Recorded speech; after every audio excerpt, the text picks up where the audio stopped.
Okay, so once again, good morning, good evening, good afternoon, and good day to everyone, wherever you are. So let's continue our discussion about theater arts. So let me first open my presentation, and please, if you are there, please take notes or jot down notes for you to have your review notes on your notebooks. So what is theater art, by the way? So this is the combination of all your facial expressions, your movements, your vocal musics, or your vocal songs like that, and even your performances on stage. But now we are in the generation wherein we can perform at theater arts through video recorded presentations. Ayan. So theater arts came from the Greek word theatron, which means a place for viewing. Again, theater arts came from a Greek word theatron. It means a place for viewing. So as you can see here in the picture, the place of viewing is wherein it is on the stage, wherein the performers there are going to perform their theatrical arts. Yeah, so for their theatrical arts, it is either a musical, a dance musical, or a role play performances. So that is all about a short description about theater arts. Now let's go with the basic elements of arts, wherein these are the very important elements of theater arts. The first one is all about the script or text. So the script is the life of a play, wherein it is the compositions of all the dialogues, and this is wherein the playwright's works is being stated on a written document. So that is a short description about the script. In the script, it is also included about the dialogues where the performers will discuss each other, or wherein yung dialogues na yun yung pagbabatu-batuhan nila for a continuation of communications or pakikipag-usap sa mga kasama nilang performers. The next one is the process wherein from the script, hindi lang siya naging script. After familiarizing or memorizing or reading the script, of course, you have to put it into realization wherein you have to do the acting.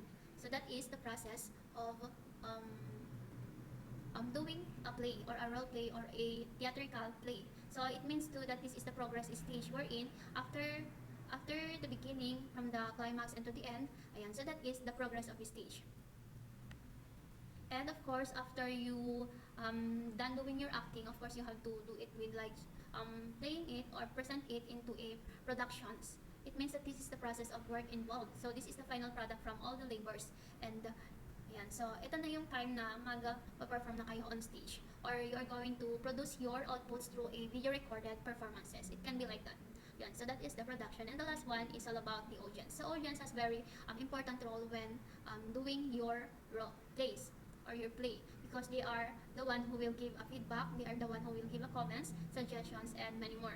So they are the viewers, the watchers of your performances on stage. So they are considered as the most important elements of drama or theater. So they can also give your performance a something like good comments like that, and they can also inspire the actors by their feedbacks. Yeah. So they also create expectations. Either the expectations is good, positive, or negative impacts from your performances. So that is the importance of how audience consider to be in the basic elements of theater. So let's go with the ways of expression. So the first one is all about musical. So when we say the ways of expression, it is all about musical. It depends on the music that you are going to play when you are doing your stage performances. Like for example, the background music is the background music sound is sad. I mean, is the background music something like joyful? Is the background music something like romantic? So do it, or you can base it from the music. So your movement should be, or your facial expression should be also happy, should be also tragic, or should be also in love when you are also doing your movements or your facial expression. So the next one is melodrama. So the main point of melodrama is that it is more on the something like sadness, something like emotionals. So this in melodrama, plot, characters, and dialogues is considered in melodrama. So from the plot, let's focus on the plot. We're in the beginning. Let's say for example, from the beginning, you started your drama with happiness, yan, and then the climax, it comes to the point that you are stressed with your, for example, you have the situation or in relationship of a something like ano ba yung situation? A situationship, a relationship. Ayan, so doon na nagkakalabuan na kayo, and then at the end is naghiwalay na kayo. So that is the plot. So that is an example of plot. And then for the characters, ayan, so characters is very important because you have the different characters or roles in drama. So kapag ikaw yung kontrabida, act like a kontrabida. Then kapag ikaw yung bida-bida, and then, di ba, bida-bida. And then we also have the dialogues wherein it is also included from the script that we have mentioned before. Ayan, so dialogues is also very important because this is where the audience or the viewers will learn from your words or from the dialogues that you are going to um, tell or discuss with your co-actors. Ayan. So the next one is about comedy. So it is all about the funny, naughty, and something like nakakatawang mga actions or expressions that you could give to your audiences. Mapapatawa mo ba yung mga audience mo through your words or through your actions or through your movements. So that is the place that covers about the characters of a person. If the character of the person is funny, then he should be act like a funny person. Yan. So it is more on the comedy. Another word or term for comedy is funny. Funny drama, like that, funny movies, funny clips, video clips. And the last one, or the next one, is the tragedy. So one example of tragedy is the story of Romeo and Juliet, wherein it portrays there, or the emotions there is something like sadness. It is, though it is a romantic tragedy, but then the ending there is tragic, and of course, if it is tragic, of course the emotion is also sad. Yeah. So it has something to do with the sufferings and emotion pains like breakups, when you are having the sorrows, kapag namatayan ka ng kamag-anak or loved ones, and so that is an example of tragedy. Or one example to if your friends were committed with the suicides or committed with the car accidents like that. So that is an example of tragedy.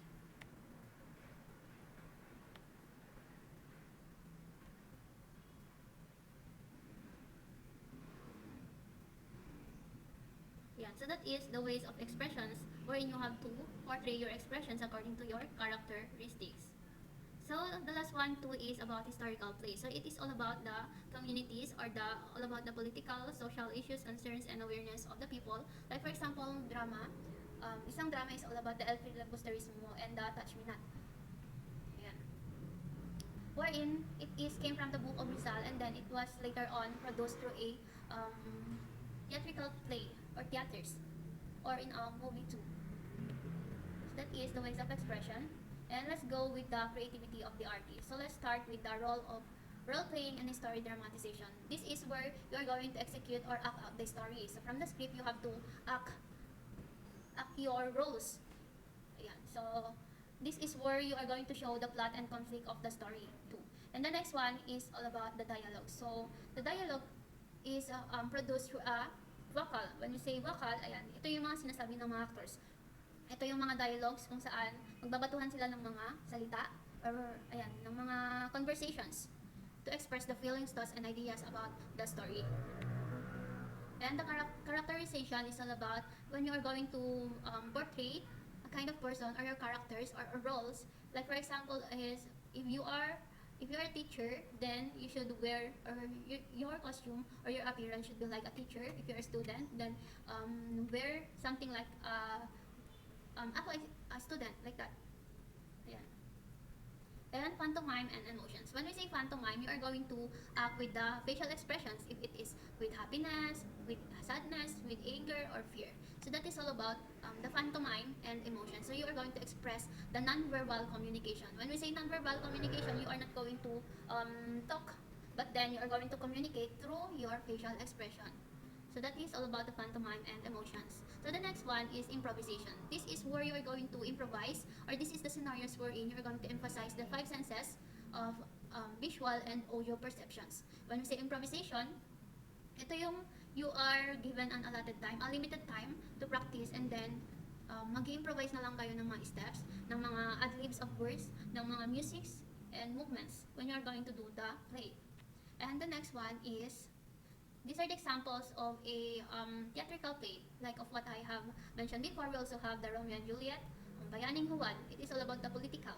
And the Walang Sugat by Severino Reyes. It is an example of a Zarzuela, which shows the nationalism of Filipinos during Spanish colonization. Yeah. So we also have Bayaning Huwad. That place started it all in the Philippine Educational Theater for Arts. So it is or the PETA.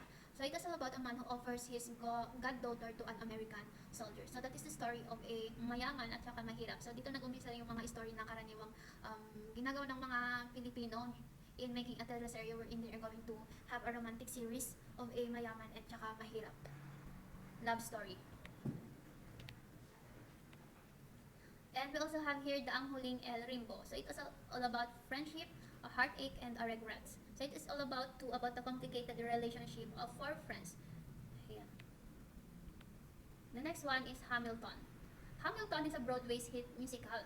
So it is all about the story of a forgotten American founding father Alexander Hamilton and his accent out of poverty.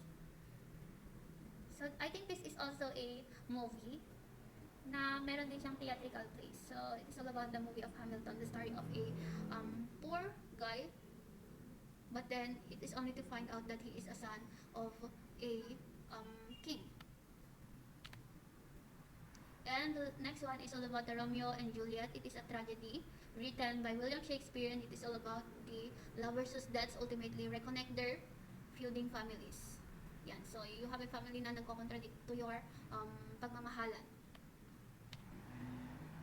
Next one is Les Miserables. So, Les Miserables is written about a story that tells about Jean Valjean, a farmer convict who spends lifetime seeking redemption.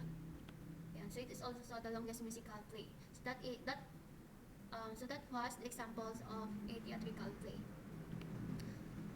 Okay, so that's all for today. So let's continue our discussion. Our next topic, next sessions, which I am going to upload this and send the link to RGC, and then anytime, anywhere, you can watch this. You can also replay this forward or backward whenever you don't understand or hear anything. Or if you have queries, you can also chat me on RGC so we can address it or I can give an answer. Okay, so that's all for today.